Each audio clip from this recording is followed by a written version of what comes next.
Queridos amigos, hoy os voy a relatar la historia de Don Bosco y el rayo del diablo. Don Bosco había determinado ampliar su internado y señaló los trabajos a realizar. Trazó su proyecto con el maestro de obras, Carlos Bucetti, y el 15 de mayo quedó firmado el contrato entre ambas partes para estas construcciones. Bucetti tenía que comenzar enseguida las obras, pero estaba como escrito que, al comienzo de cada ampliación de la casa, sucediesen graves desgracias. Parecía que la buena conducta de tantos muchachos y el celo de los superiores, por su bienestar religioso y moral, eran insoportables para el infierno, el cual, con permiso de Dios, intentaba vengarse atrozmente. Y así sucedió también esta vez, como vamos a contar. Nuestra narración está tomada de los escritos de don Juan Bonetti, don Domingo Rufino, José Reano, Pedro Enría y otros testigos. Era la noche del 15 de mayo. Don Bosco, escribe Pedro Enría, antes de despedirnos para ir a dormir nos dijo: rezad y estad siempre preparados para la muerte, que puede llegar en cualquier momento. Mirad, todos los días suceden desgracias.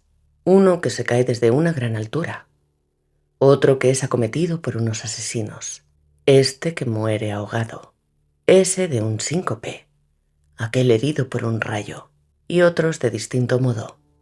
Pero si estamos preparados no hemos de temer a la muerte, venga como venga. Parecía que don Bosco presagiaría algún mal, y mandó rezar aquella noche 3 avemarías para que no ocurrieran desgracias durante la noche. Los muchachos subieron a sus dormitorios, en el dedicado a San Luis, en el último piso del edificio, mirando al noreste y al mediodía, y correspondiente en parte con la habitación de don Bosco, que estaba debajo. Se celebraba como en los otros el mes de María. Dormían en él unos 60 aprendices, y el clérigo Juan Bonetti era su asistente. Antes de acostarse, se arrodillaron todos ante el altarcito, adornado con luces y flores, y después de rezar como de costumbre, las 7 avemarías en honor de los 7 dolores de la Santísima Virgen, el clérigo Bonetti, movido no sabemos por qué sentimiento, invitó a los jóvenes a añadir otras 3, diciendo: recemos 3 avemarías más, para que la bienaventurada Virgen nos libre de toda desgracia. Los muchachos, sorprendidos por la novedad, las rezaron con toda devoción y se acostaron. Aquella noche no se decidía don Bosco a ir a descansar. Subió las escaleras con evidente desgana y cuando estuvo en la habitación se puso a escribir. Pero, no pudiendo seguir aquel trabajo porque le dolían los ojos y como si le repugnara acostarse, se estuvo paseando por la habitación hasta que, a eso de las 11, se acostó. Tan pronto como se durmió, le parecía que le tiraban de los pelos como si quisieran arrancárselos. Soñaba que tenía en derredor de su cabeza unos animales que le mordían. Forcejeaba con la mano para librarse de sus garras, pero no le era posible.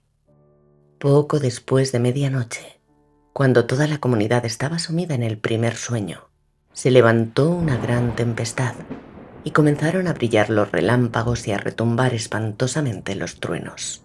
José Rossi y José Reano dormían en una de las habitaciones, junto a la de don Bosco, de la que los separaba una pequeña biblioteca. Rossi, que a las 12:30 aún no había podido cerrar los ojos, despertó a Reano diciéndole: ¿oyes? Reano le contestó: tienes demasiado miedo, duerme tranquilo. Y se volvió del otro lado, durmiéndose de nuevo. Pero apenas transcurrido un cuarto de hora, se oyó un formidable estruendo que sacudió desde sus cimientos la casa, que apareció al mismo tiempo como envuelta en llamas. Después todo volvió a quedar en tinieblas y siguió un silencio sepulcral que no duró más de un minuto. De pronto se oyó sonar la campanilla en la habitación de don Bosco. Reano y Rossi exclamaron: ¡ay de nosotros! ¡Una desgracia! Se vistieron a toda prisa, encendieron una luz y corrieron presurosos y temblando. En aquel instante pasaba don Bosco un mal momento. El rayo había penetrado por la chimenea, que bajaba hasta su cuarto. Rompió la pared, removió la columna del hogar, echó por tierra la estantería de los libros, volcó el escritorio con todo lo que había encima, y la corriente eléctrica se comunicó a su cama de hierro colado. La levantó del suelo más de 1 metro y la trasladó hacia el lado opuesto, envolviéndola en una intensísima luz deslumbradora. A los pocos segundos se apagó toda luz y la cama, al chocar sobre un reclinatorio, se desplomó con tal ímpetu que de rebote cayó don Bosco al suelo. Quedó unos instantes casi sin sentido. De buenas a primeras le pareció que junto con su cama se había hundido en el salón de estudio de debajo, sentado en el suelo, cansado por la emoción experimentada. Tentó a su alrededor y su mano tropezaba con piedras, ladrillos y cascotes. Se puso de pie y a tientas fue avanzando y tocando acá y allá para saber dónde se encontraba, con el alma en un hilo, temiendo hundirse por algún agujero o que le cayera encima una pared ruinosa. A Dios gracias. A los pocos pasos tropezó su mano con un cuadrito y la pileta del agua bendita, que colgaban de la pared a la cabecera de la cama. Se cercioró entonces de que estaba todavía en su habitación y agarrando la cuerdecilla que bajaba por un lado, dio el fuerte campanillazo que hizo que acudieran Reano y Rosy. Don Bosco, envuelto en unas mantas para resguardarse del aire frío y sentado en la cama, estaba esperando. Entretanto su pensamiento corrió a sus queridos muchachos, que dormían en el piso superior, y los encomendó a la bienaventurada Virgen María. Llegaron Rosy y Reano, temblando de miedo de que don Bosco hubiese sufrido algún daño. Pero cuando estuvieron junto a su cama, él los miró sonriendo y les dijo con toda tranquilidad y calma: «Mirad a ver qué hay en medio de la habitación». Él había oído un gran ruido y quería saber el motivo. Reano vio 5 o 6 ladrillos negros por el hollín, que habían caído con extraño ímpetu de la chimenea. Entonces él, después de contar brevemente a los dos jóvenes lo que había sucedido, añadió con su acostumbrada jovialidad: «Un rayo mal educado, sin pedir permiso, ha entrado en mi cuarto. Lo ha revuelto todo. Ha echado la cama a un lado y a mí al otro. Habrá que ponerlo a comer en la mesa de los castigados, ¿verdad, Rosy? Hoy lo pondrás a pan y agua y nada más». Mientras esto sucedía en la habitación de don Bosco, en el dormitorio superior de los aprendices, había un enorme y doloroso desbarajuste. El rayo, al caer sobre el remate de la fachada sur del dormitorio, había derribado y lanzado al patio 2 chimeneas. Sufrió desperfectos una parte del tejado, que dejaba ver el cielo por algunos agujeros, y cayeron sobre las camas tejas, ladrillos y cascotes. Es imposible describir la consternación general. Unos lloraban, otros se quejaban. ¿Quién invocaba a la Virgen? ¿Quién llamaba a don Bosco? Este huía. Aquel tropezaba y caía. Aquello parecía el fin del mundo. Al estruendo y alboroto, el clérigo Juan Bonetti saltó de la cama aterrorizado. Encendió la luz que se había apagado y comenzó a pasar de una a otra cama para prestar los primeros auxilios. Y en cuanto vio a algunos cubiertos de escombros y a otro, Julio Perroncini, que parecía muerto, mandó enseguida al aprendiz Santiago Valario a informar a don Bosco del siniestro y pedirle asistencia y ayuda. «¿Y don Bosco?», pregunta José Reano. En el manuscrito que entregó a don Juan Bonetti, don Bosco no había acabado de hablar conmigo y con Rosy cuando llamaron con furia a la puerta. Abrí y se me presentó el joven Valario, que jadeaba y apenas si podía hablar. «Reano», me dijo, «por favor, avise enseguida a don Bosco para que venga corriendo a nuestro dormitorio. Ha caído un rayo. Se ha desplomado el techo sobre los muchachos y muchos han muerto». Al oír don Bosco confusamente las palabras del joven, volvió a llamarme y me preguntó qué había sucedido. Al enterarse, exclamó con un acento que destrozaba el corazón: «Dios mío, pero tú lo has querido así, Señor, y yo adoro tus decretos. Y después ordenó: vete enseguida a ver, vuelve inmediatamente e infórmame de todo. Corrí al piso superior y apenas puse el pie en el dormitorio, sentí un olor insoportable a azufre, y al avanzar más hacia adentro, oí gritos, gemidos y llantos. El dormitorio era muy largo y tenía 2 hileras de camas. 2/3 del tejado se habían derrumbado. Al llegar hacia el fondo del dormitorio, encontré algo peor. Unos jóvenes tenían la cara cubierta de sangre, otros aturdidos por la sacudida eléctrica. Parecían atontados. El joven Modesto Davico tenía la cara chamuscada. Un zapatero, Juan Bairolati, que tocaba estupendamente la trompa, estaba sin sentido en la cama, y 2 compañeros lo rociaban con agua, intentando inútilmente hacerle volver en sí. Parecía moribundo. Otros, no obstante al gran alboroto, no se movían y parecían muertos. Volví entonces a don Bosco para contarle lo que había visto y él, que había podido vestirse, con una tranquilidad que me sorprendió, se encaminó inmediatamente al lugar del desastre. Subía las escaleras cuando de pronto le salió al encuentro un joven y le dijo: ha caído un rayo y han muerto unos 30 muchachos. Vuelve y fíjate un poco más, le respondió don Bosco. Después de un instante volvió el mismo joven a toda prisa y dijo: los muertos son solamente 7 u 8. Vuelve a mirar, replicó don Bosco. Y entró en el dormitorio con semblante sereno, sonriente y animando a todos. No tengáis miedo, tenemos en el cielo un buen padre y una buena madre que velan por nosotros. Al verlo, los jóvenes respiraron, como si hubiese entrado un ángel consolador. Los que se habían levantado corrieron a él y le rodearon. Se acercó a la cama de los que parecían malheridos y enseguida se dio cuenta de que el daño no era tan grande como le habían dicho en los primeros momentos. No se trataba más que de rasguños y aturdimiento. Mandó llevar enseguida agua y vinagre y con sus propias manos lavó las heridas y contusiones de los pacientes. Se acercó después a Bairolati, que seguía inmóvil. Le llamó 2 o 3 veces en voz alta, y el pobrecito, que hasta entonces no había abierto los ojos, ni había dicho palabra, los abrió, lanzó un largo suspiro, y con voz débil y cansada, pero bastante inteligible, dijo: «Oh, don Bosco».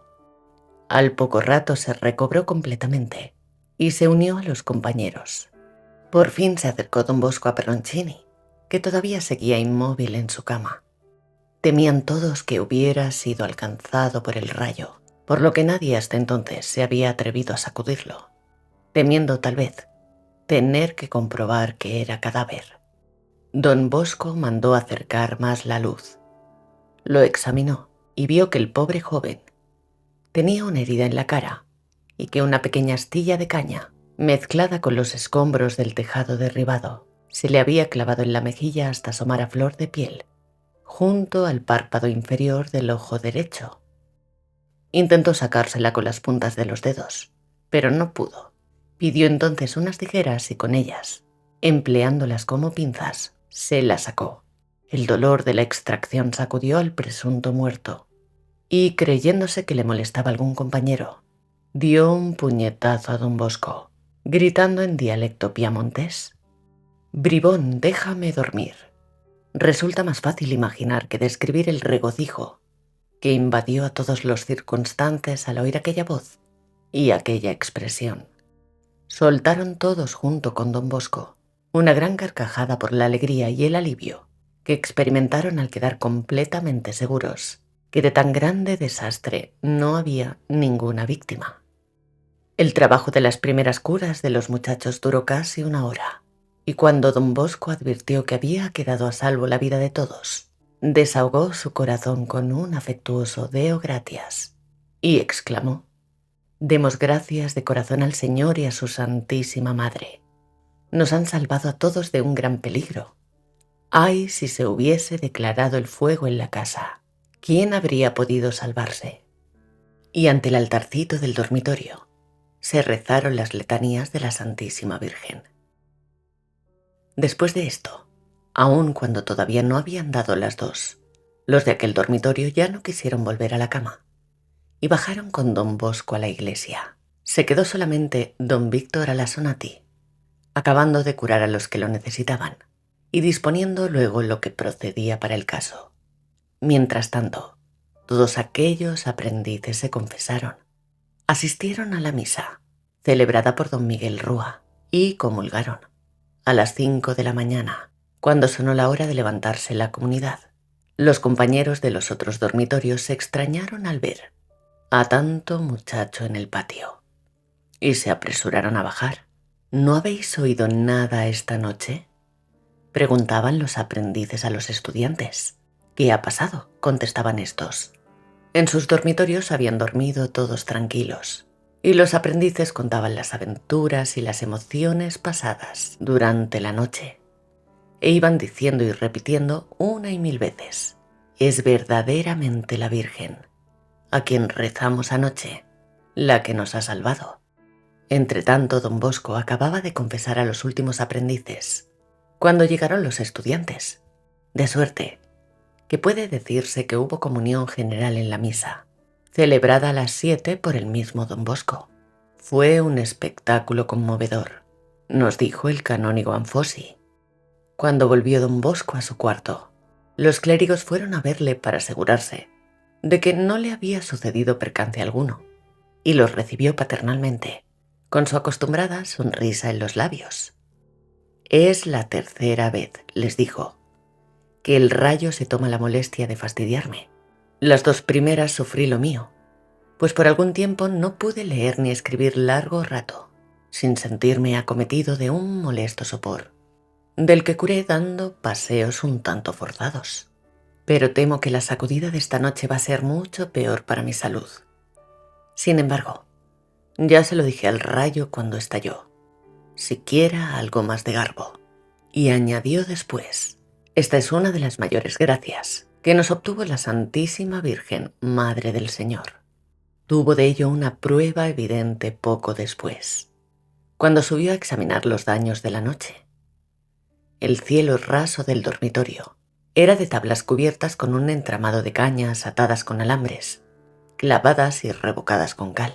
Ahora bien, el rayo, zigzagueando por los alambres, los había fundido, y la mayor parte del cañizo revocado había caído en diversos lugares, en forma de amplias planchas, sin causar daño a ninguno. Los bienhechores mismos y los amigos, que vinieron a lo largo del día a ver la catástrofe, afirmaban que, según las probabilidades, el rayo debía haber causado una carnicería entre los jóvenes, y marchaban ensalzando la bondad de Dios y de la Virgen. Después de la comida estaba don Bosco en los pórticos, rodeado de clérigos y estudiantes y, narrando lo acontecido y atribuyéndolo al demonio, decía bromeando: ese grosero no conoce las reglas de la buena educación. Es un bellaco, da unas sacudidas como para descoyuntar los huesos. En materia de música es un estúpido, no sabe llevar la batuta e ignora la armonía. Marca el compás a destiempo y mete un ruido infernal, como para romper el tímpano, incluso de los que duermen. Del mismo parecer fue el canónigo Anglesio, que felicitó a don Bosco por la caída del rayo, diciéndole: patente de enemistad que otorga el diablo a don Bosco. Este hecho me resulta más agradable que cualquier favor o fortuna, aún muy señalada, que hubiera podido recibir de los hombres. Por aquellos días algunos diarios malintencionados, al dar la noticia de la caída de un rayo sobre la casa de don Bosco, se complacían propalando que había habido muertos. La Gaceta del Pueblo, cuyos redactores, por carta del 18 de mayo, habían advertido a don Bosco que se guardase de seguir escandalizando con sus opiniones retrógradas y que procurase ser más italiano, manifestando de este modo, a pesar de querer ocultarlo, el rencor que nutría el oratorio por no haber logrado hacerlo cerrar el año anterior. Publicaba con su acostumbrada jerga indecente e impía, en el número 139 del lunes 20 de mayo de 1861, estas maliciosas y embusteras palabras. En la noche del lunes al martes pasado, cayó un rayo. ¿Acertaréis dónde? Precisamente sobre ese vivero de infelices que el teólogo Bosco recoge por las aldeas e instruye según sus principios para poblar el país de santurrones. Uno de sus infelices alumnos pereció, otros quedaron heridos. Si se hubiese tratado de un colegio liberal, hubieran exclamado los curas: «He aquí el dedo de Dios». Nosotros, con un poco más de respeto a ese dedo, jamás le echaremos la culpa de un homicidio. Escribe don Juan Bonetti. A este propósito notamos, solo de paso, que la Liberal Gaceta publicaba estos renglones en Turín 6 días después del hecho, es decir, cuando había tenido 100 oportunidades para conocer perfectamente la verdad.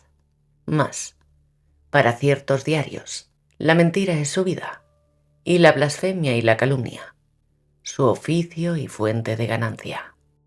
En cuanto a los insultos que entonces lanzó contra el oratorio, nosotros ahora, con las pruebas clarísimas a los ojos del mundo, estamos en condiciones de contestarle que aquellos santurrones de don Bosco, instruidos en un arte u oficio o encaminados a los estudios, llevan hoy día una vida digna en la sociedad, satisfechos y dichosos todos ellos de la educación que recibieron, y son distinguidos industriales, abogados, profesores, oficiales del ejército, sacerdotes ejemplares, útiles para sí mismos y para sus hermanos.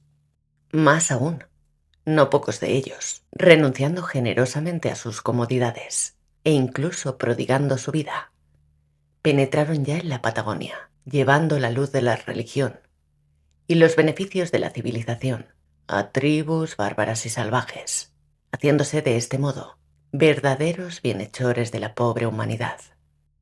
Notaremos también que algunos de ellos alcanzaron las más altas dignidades en la Iglesia, en la magistratura y en el gobierno del Estado. Tenemos, pues, muchos motivos para creer que el dedo de Dios, en aquella noche y en lo sucesivo, estuvo en nuestro favor, e invitamos a la Gaceta a tenerle realmente un poco más de respeto, admirando sus grandes portentos. El domingo de Pentecostés, 19 de mayo, después de vísperas y de la plática, se cantó un solemne Te Deum, en el que tomaron parte los alumnos internos y externos del oratorio y muchos bienhechores. Pero esto no les bastaba a los protegidos de María Santísima. La caída del rayo había despertado en algunos superiores del oratorio el deseo de que don Bosco mandara colocar sobre la casa un pararrayos, y le hablaron de ello. Sí, contestó, colocaremos una estatua de la Virgen. María nos defendió tan bien del rayo que cometeríamos una ingratitud si confiáramos y acudiéramos a otros antes que a ella. Y su protección apareció muy visible otra vez aquel mismo año. Carlos Bucetti puso manos a las nuevas construcciones que le habían sido confiadas y llevaba adelante los trabajos con tal rapidez que en el mes de noviembre estaban terminadas las obras. Quedaba todavía por arreglar el sótano, destinado a bodega, cuando he aquí que, estando en estos trabajos, uno de los arcos cedió. Era pleno día y trabajaban allí 4 albañiles quitando la armadura. Uno de ellos quedó suspendido en el aire, sobre un travesaño, y avanzando a horcajadas sobre él, pudo llegar hasta el vano de una ventana. Otro se encontraba en un rincón, donde no se hundió la bóveda. El tercero se salvó por una viga, que le cayó casi encima, pero que, al quedar apoyada contra la pared, le sirvió de defensa. El cuarto quedó sepultado bajo los cascotes. Al oír el estruendo producido por el derrumbamiento, acudieron de todas partes de la casa. Se temía que el cuarto albañil estuviera aplastado y muerto bajo el peso de los cascotes. Con gran inquietud se empezó el desescombro. Gracia singular de María. El obrero fue extraído sin ninguna herida grave. Las pocas contusiones sufridas curaron en breve y su salud no sufrió quebranto alguno.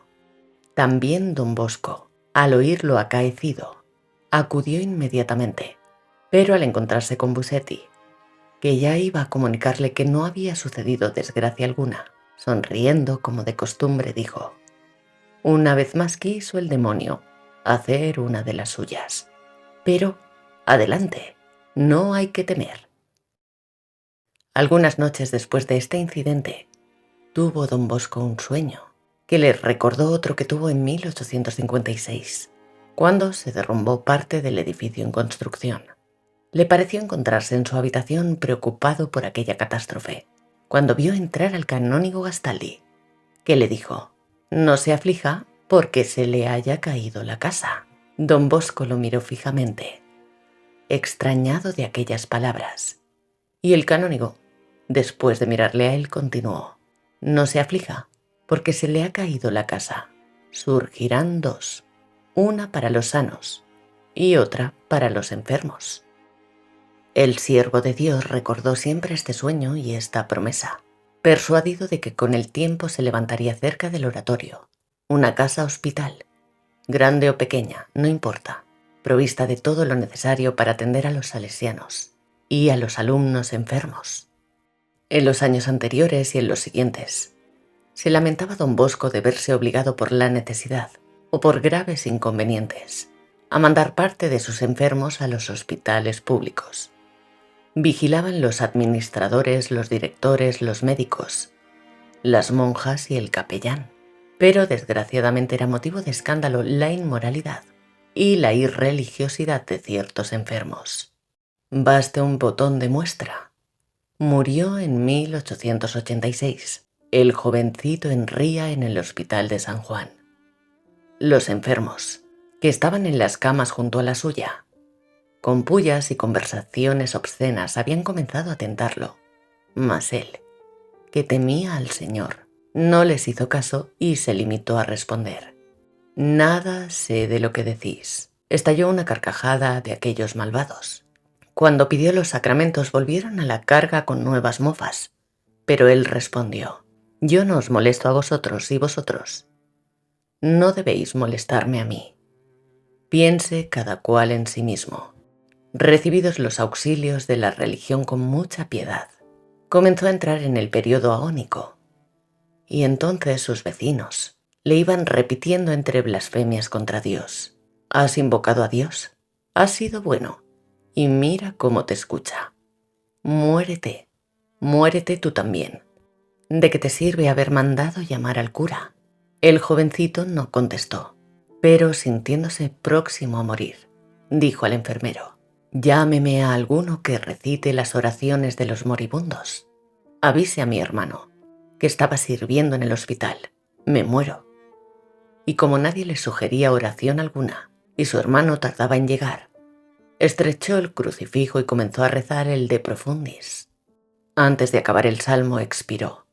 Así pues, don Bosco era del parecer de que se debía construir un edificio expresamente para los enfermos del oratorio y de la pía sociedad. Pero no pudo cumplirse su deseo, y confió a la divina providencia la ejecución de su proyecto. Acabada la nueva construcción, mandó don Bosco inscribir en las paredes del nuevo pórtico, mirando a levante, las siguientes frases. La primera: «Tú eres Pedro, y sobre esta piedra levantaré mi iglesia, y las puertas del infierno no prevalecerán contra ella». La segunda: «El camino del águila en el cielo, el camino de la serpiente por la roca, el camino del navío en alta mar, y el camino del hombre en la adolescencia». La tercera: «Que nadie menosprecie tu juventud. Procura en cambio ser modelo para los fieles en la palabra, en el comportamiento, en la caridad, en la fe, en la pureza». La cuarta: «Sus huesos, llenos aún de juvenil vigor, yacerán con él en el polvo».